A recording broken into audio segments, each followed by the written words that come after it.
Hey guys, welcome back to another Prolux tutorial. Today we're going to be showing you how to capture panning shots of a vehicle in just 90 seconds, so let's get started. Usually when you're capturing a car in motion, you're going to want to be having that shutter speed way up, aperture wide open, so you can capture all those details of the car.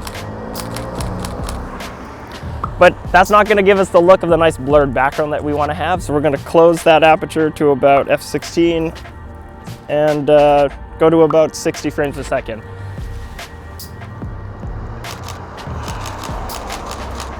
And we'll put both those shots on screen and you can see the difference there. So high frame rate, you're gonna have that nice sharp image, but you're not gonna get that nice blurred look in the background.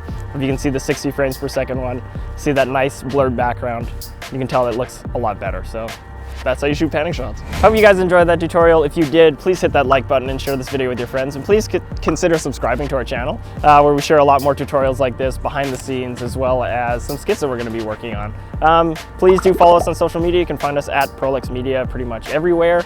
Yeah, we wanna challenge ourselves to do more of these 90-second tutorials. So if you have any ideas for one, just leave a comment down below.